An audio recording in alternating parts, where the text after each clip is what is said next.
Oops, you have to put the CD in your computer. Pseudiom Q&A. I can finally announce I am not a very interesting person. I do have a good mic now, though. It no longer sounds like my P's and S's are gunshots like in earlier videos. That's probably because I was literally using a shotgun mic. Thanks to my great Patreon supporters, which you can be part of, who provided part of the funds to purchase this. Ask in the comments or on Twitter if you have any more questions. I'll try to answer them all. Do you have any plans to do more persona non grata videos?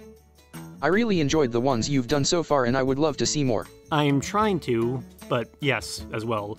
They just take long to research, which is the thing, so they are far less frequent than my other videos. I actually think they are the most interesting type of video I make, the people just have to be interested enough for a video. Also, it's sometimes tough to acquire solid information on the people I want to talk about. I don't want to fall into the trap of making generic biographic videos or something like that. Thanks for introducing me for King Crimson. Now Court of the Crimson King is my favorite album and I love their other works so much as well. No problem. Robert Fripp loves us all, even me. Favorite JoJo and part? And will you be making any more music-related videos in the future? Tough question. Probably either Jotaro or Johnny. I do really like Part 7 though, probably because I just like westerns. Though, I have not read it in a long time, so my memory may be shoddy. My favorite villain, though, is probably Diavolo because of his gimmick. He could have been developed better as a character. My favorite minor villains are Ringo Rotogen and Dr. Wu. I like a certain type of antagonist. And there will be more music videos in the future, as in videos on music. Beside one-off videos, Dad Rock December will be a yearly thing, even if it runs into January or February. I also want to make more videos on country and western music, and I have a lot of topics for folk music I haven't even touched on. Some of those end up mixed in with other historical topics though, like in the Big Iron, Roland the Headless Thompson Gunner, and the recent Tie Knots in the Devil's Tale videos. Making videos on pure music is hard because you cannot actually play the music on YouTube, and footages and images are sometimes sparse, especially for obscure singers and bands. I do want to talk about Dire Straits, some more obscure bands like the Unforgiven video, and the topic of Dungeon Synth at some point. Do you button your shirts top down or bottom up? Top down. I had to think about that for a minute. How do you first become aware of the topics that you're discussing? Do you just stumble upon it online? Does someone tell you about it? I have a crippling internet addiction. But no, seriously, I just read a lot. It's a passive thing. I've accumulated ideas for years even before YouTube. I like weird things. Too many years on odd forums and websites. Though, due to suggestions, my backlog has expanded at an exponential rate. I take viewer suggestions, kind of, but I cannot promise I'll get to them soon. I do get to them, eventually, sort of. Just give me a couple of years if you ask. How do you decide which subjects go in a particular series? For example, why was the Caravaggio video in Historia Ephemera rather than personage non grata? There is a vague schema I use, but a lot of it is just gut feeling. When I start a video, I try to focus in on certain aspects of the topic. Obscure historical cultural figures, personage non grata, strange historical events or subjects, Historia Ephemera, internet or popular culture topics, esoteric internet. This is kind of the misc grab bag though. Weird media property that is not lost, so nobody will talk about it, not lost media. Historical influences or cultural movements or symbolism is influence influenza. Language stuff or evolution of language is lingua. Maps and geography is map mundi. Those last two series have kind of fallen off my map, mainly because the channel's shifted in a slightly different direction since the start. Both are kind of absorbed by other historical videos now whenever I try to broach the topic. I'll probably get back to them eventually though. Probably. On people, if I do not think a person is obscure enough for a full biography, personage non grata, I try to focus on interesting aspects of their life, so that's why the discussion about Van Gogh's face and Caravaggio's deaths ended up in Historia Ephemera. It was more about their interactions with the wider world at the time than about them as people, mainly Caravaggio's brushes with death and the questions surrounding photos of Van Gogh. Favorite bionicle? Yo, Paraka! Yo, Paraka! Would you consider doing a video on the infamous Goku vs Superman topic which flooded many of the early 2000s forums? I was raised on near constant DBZ and would turn off any DC movie whenever it came on the television. The only American superhero stuff I remember ever liking was Teen Titans, and I guess some Batman stuff, like the 1960s Batman and the Christopher Nolan movies. Never got into American comics, though. So, if I do make that video, I'd have to acknowledge my biases. I could give it an interesting angle, though. I'll think about it. Did Down the Rabbit Hole inspire your series somewhat? No, actually, I didn't discover Down the Rabbit Hole until well into making videos. Frederick Knutson's videos are good, but the major influence on the Pseudiom videos was Ross Scott, of Ross's Game Dungeon or Accursed Farms. Mainly Ross's Game Dungeon. Everything's going to hell in slow motion? Do whatever you can to survive? Stuff like his Helios, Bip Bop, and Arcade America videos. I like his coverage of obscure games. I sort of want to be a historical equivalent to that, though all my editing habits come from watching an obscene amount of History Channel documentaries when I was young, and also Ken Burns, I guess, but that's true for most of YouTube. What YouTubers would you associate with? Have a similar content type with yours / have inspired or influenced your content? According to the Pseudiom Analytics YouTube page, Emperor Lemon and Wang makes sense, they're tight, never had any problems with their videos. I just have a different presentation philosophy.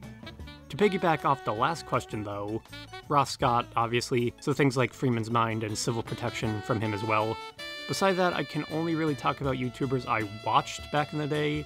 I was subscribed to Alternate History Hub when they were doing that Alternate Rome series around 700 subscribers, way back in the day, but I have not watched any of their videos for a long time.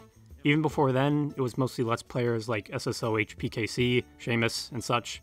I still really like the early seasons of Red vs. Blue, so mainly the Blood Gulch Chronicles. Also watch stuff everyone did like Angry Video Game Nerd and Newgrounds or early Machinima stuff. But the deepest Pseudiom lore is the first YouTube-based series I regularly watched was The Super Awesome Adventures of Hunk by RT Sharpshooter, RIP. That, I think, was originally on either Game Trailers or Screw Attack, but it's still up on YouTube, surprisingly. It was this really stupid, rough RE4 series that I loved, vaguely YouTube poopish in style. I haven't watched it in years, and I'm sure it's aged horribly, but it still has a place in my heart. Still holding out hope RT will return one day and finish it. I still carry the fire. Also, since I started making videos, I cannot watch heavily edited stuff on YouTube anymore, either. My brain constantly picks it apart while I'm watching. Just all the editing behind the technicals of the video. I see that and I think, oh, that's how they did that. I mainly just watch video game, movie, and anime stuff now. History is mostly confined to books or websites. I highly prefer the info density of pages to minutes of video. I just feel like you get more information that way, and YouTube videos should really only serve as a jumping off point. Are there any ideas you wanted / would want to do for a topic but weren't quite right for making a video on it for one reason or another? Hahaha, yes.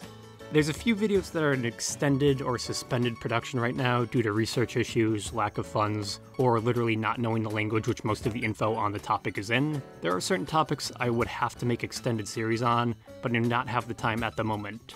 Though I am getting there. Nor do I want to leak them due to what can only be called YouTube espionage, but there is one extended series in the background I am slowly working on. Steely Dan. When is Dawson Unstuck get you Andy Slotermeyer? But seriously, I prefer Bobobo in all honesty. Game Boy Advance.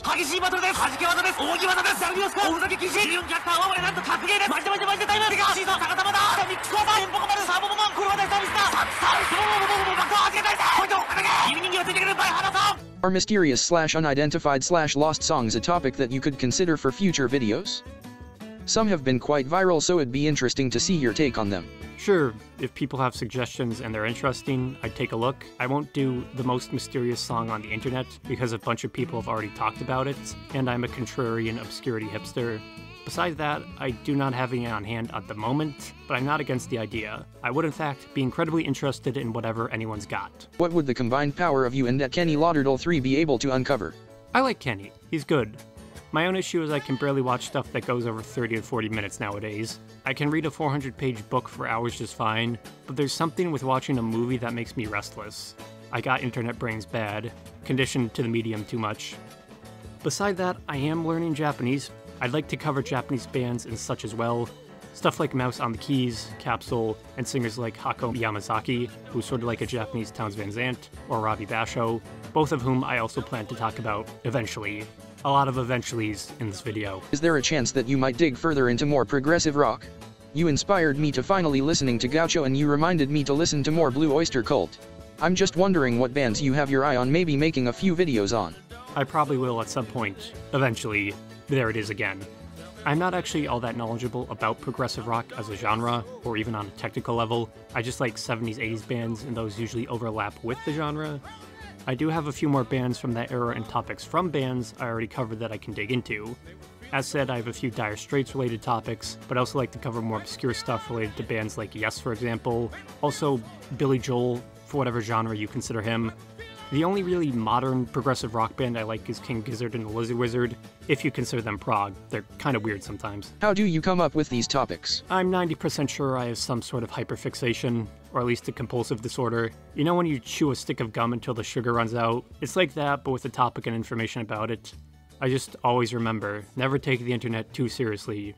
That's the golden rule. What do you feel is the greatest pop culture mystery that there is not enough information about for a full video? It would probably have to be something to do with music or the music industry. The Laurel Canyon theory is a good one, but that is more due to being unable to prove anything about it rather than lack of information. Sure, you can point out Jim Morrison's father was involved with the Gulf of Tonkin, and Frank Zappa's dad developed chemical weapons, or something like that, but that does not mean much on its own. I'd like to make a longer video about that eventually, and also the disaster that was the Altamont Free Concert. I mentioned that in the Imaginos video. Both are not mysteries really, but they've been invested with a very strange energy by both mainstream and fringe culture, so they can kind of be compared to mysteries. The real mystery I cannot even mention because I'm afraid what little info left online about it will be swept up if I do mention it. It's connected to the Beatles, and there's maybe under 100 people or so who know or remember it. Somewhat odd because I don't particularly like the Beatles, but it really is one of the strangest things I've ever seen online. And no, it's not really related to Paul is Dead, but that's kind of part of it. Maybe I've said too much. But we'll just have to wait and see. I'm always working on something. Thanks for your time, everyone. Then I woke up.